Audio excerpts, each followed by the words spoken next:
As I mentioned, eat less processed foods. And where does processed food is packaged in plastics? We make plastics, but we cannot destroy them. We construct, but we cannot deconstruct plastic. They'll end up everywhere. They'll end up in the oceans. They'll end up in the rivers. The fish eat them, and eventually we'll end up eating them too.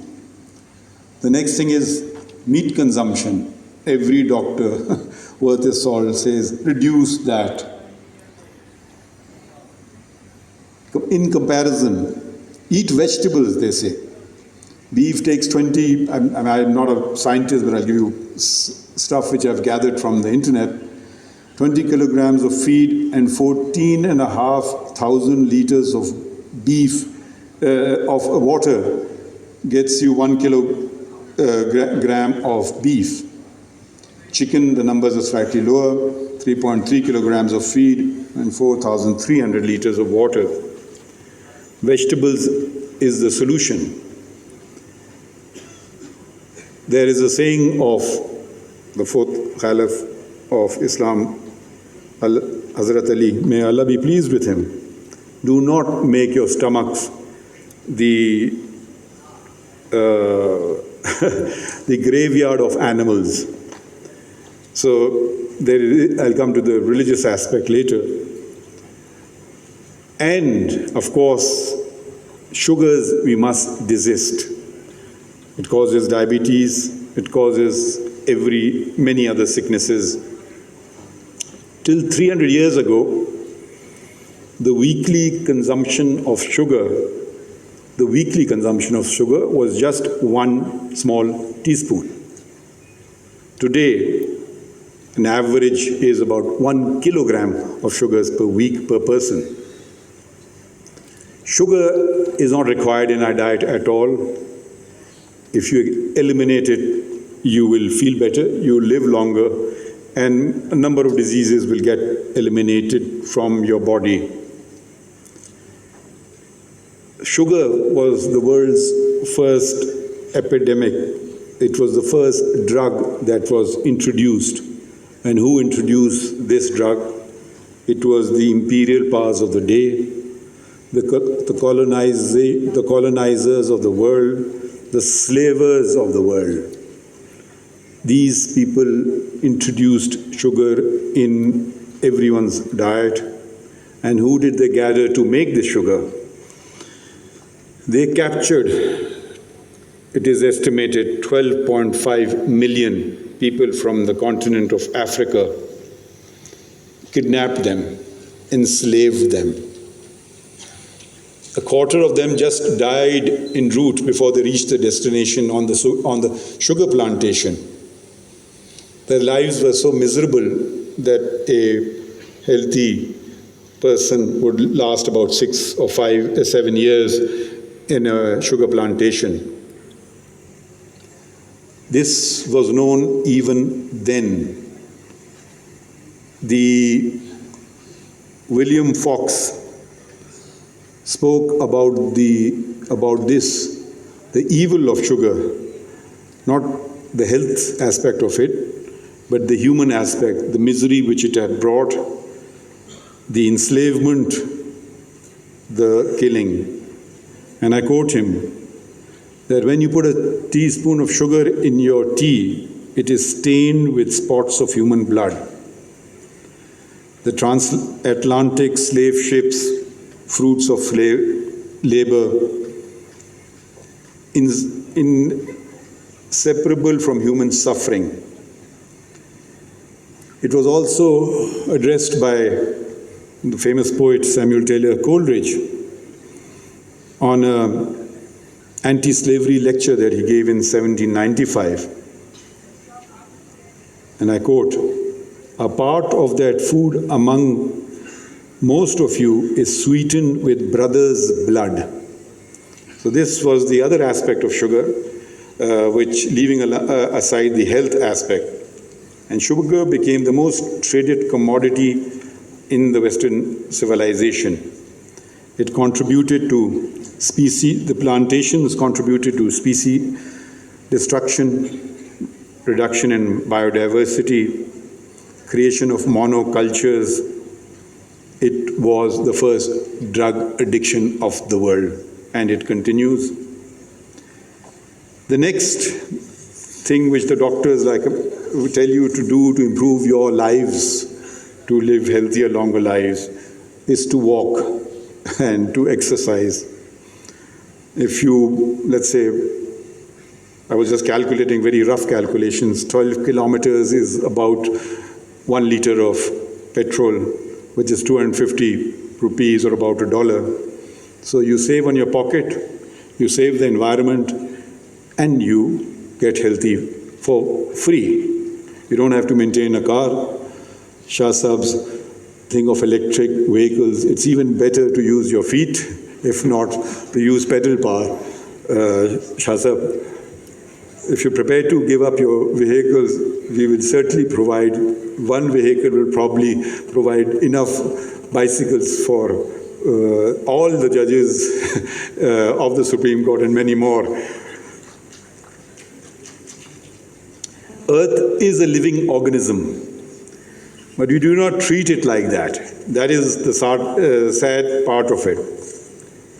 We keep learning things that we did not know, and there's a whole host of material that has been provided to you by very distinguished speakers, and I have certainly learned a lot today. Dr. Syed Hussain Nasr was a great writer, and he has identified the current environmental crisis. He says it is, in actual fact, a spiritual crisis. We did not talk, I don't think anyone spoke about the spiritual crisis, which is the cause of the environmental crisis, or both are the cause of each other. And he's written many books on the subject, Man and Nature, the spiritual crisis in modern man, religion and the order of nature, and goes on and on and on. When I was growing up, we did not have the scientific knowledge backing it. No, probably my mother didn't either, but we were always told, close the tap, don't waste water, switch off the light, do not waste food. And as children, we used to wear hand-me-down clothes. Where did all that come from? It's a very fundamental feature of a faith which is virtually neglected completely. Israf, wastage, is a sin in the religion of Islam, as I'm sure it is in other faiths as well. What is the solution? We deplete natural resources, and when we deplete natural resources and nature, we diminish ourselves. We need to recognize and embrace this interdependence, and I'm fully supportive of the concept, not just the concept, but I think it does exist in our Constitution, of rights of trees, of rivers, because our Constitution commences with the words of the most merciful, the most beneficent, that we here are not sovereign, we are exercising, we are stewards, we are vicegerents, we are custodians, and just custodians not just of humanity, but of all creation. We fail to see the reality of the Creator in creation. Creation is a sacred art of the Creator. Existence is miraculous.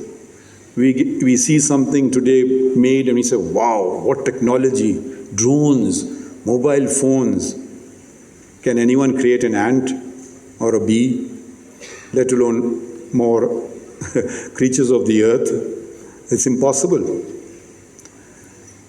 And the philosophical dimension, it's not just an Islamic dimension, it's a philosophical dimension, it's a dimension which is there in all sacred texts and in all knowledge which we almost have forgotten.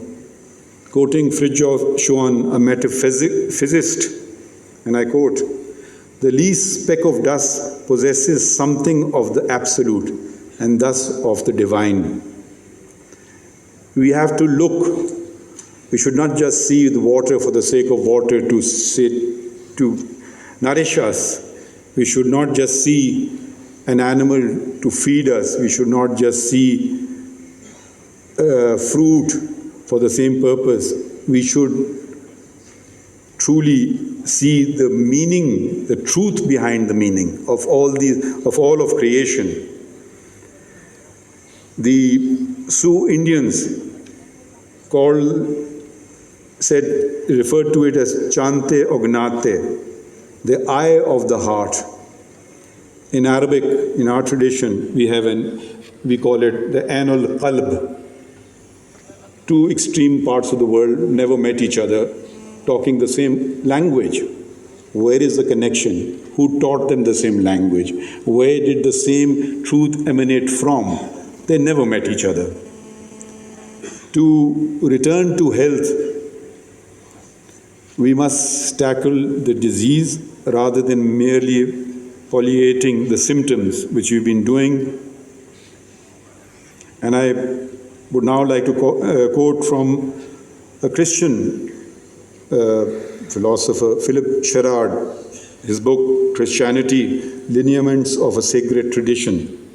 And I quote, "An agnostic and materialistic science of nature is a contradiction in terms, corresponding to the living reality of nature as a corpse corresponds to the living reality of a human body." The world, the West in particular, took upon the Darwinian point of view, on which many have now in the West moved away from it, but still primarily the Western civilization rests on this Darwinian viewpoint. And I will just read something from The Descent of Man, written by him once 53 years ago. Quote, and you will see how evil it is. At some future period, not very distant as measured in centuries, the civilized races of man will most certainly exterminate and replace throughout the world the savage races. Now, who are the savage races? I leave that. William Trent was a British trader of Prophet Muhammad, peace and blessings be upon him, that do not waste water. And this he addressed to one of his companions. And the answer was, what if I'm using water for ablution? And the response was, and even if you're standing next to a flowing river, there was no flowing river, but the extreme example was given of that. There's another example. I mean, there are endless examples. There were a person asked him, "O Prophet of Almighty Allah, what if I have a seedling in my hand and doomsday comes, Qiyamah, what should I do?" It's the end of time. Plant it, was the answer. So just see the wisdom in that. Just do the good act today. Plant, plant, plant. You can never plant enough trees. So let us not exclude the greatest knowledge that we have, that humanity has. Every humanity has their own sacred traditions. I've taken you from the Lakota Indians to the Sioux Indians to Christianity to Islam. It is, do not exclude the sacred. Once you exclude the sacred, you diminish yourselves.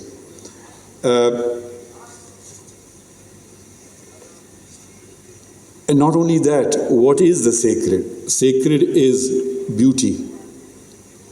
Have you, except one example, every noise is, natural noise is beautiful.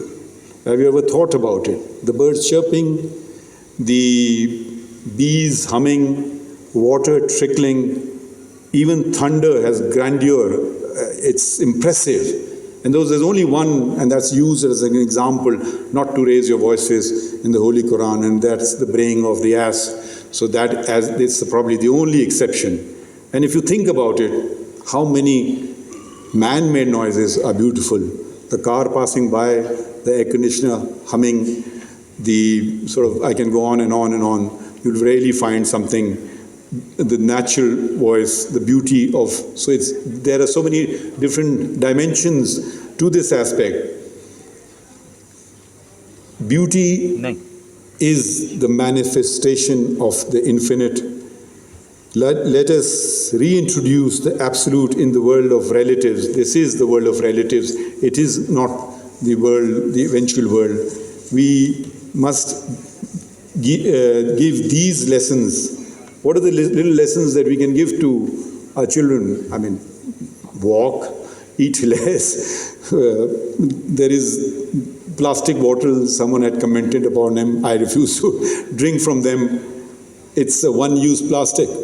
It will roam around in the rivers, in the oceans, in the earth for the next 1,000 years. I think that's about the biodegradable time that it will take to deconstruct. Is it necessary?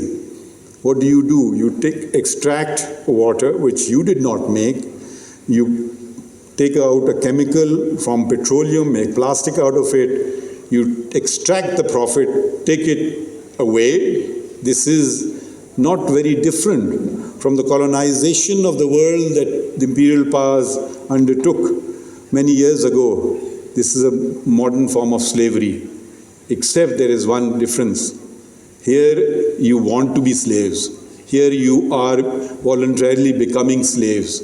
There was the whip, there was a lash, there were the shackles. Here it is the power of advertisement. It is the power of the media. It is the power that you must have this water bottle. Could you not just take a metal thermos from home and keep refilling it? So this enslavement that is taking place of we don't need all these things, we want all those things. And what is the purpose? Do we ever pause and think about them? I'm just giving you one example of a plastic water bottle. Yes, we are all guilty. I will profess that Shah Sahab has mentioned and indicated we can do much ourselves. But even if we do just little steps, can you just imagine, okay, the shop is not too far, maybe I just walk today.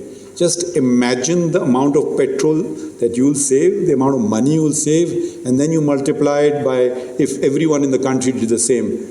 Fossil fuel is not only brought and burned, contributes to the environment, but it also has a traveling cost to it, which the sun, which the wind does not have, which is your own, which is free throughout the world. You just have to learn how to best to utilize it. So we can learn from these things, and I think the solution is, I love that Indian quote which says that, do you not realize that after you've cut all the trees, after you've caught all the fish, etc., and cut the trees, that money can't be eaten. So money is paper. Consider it as that, as nothing more. Don't become enslaved by capitalism, by media, by projections.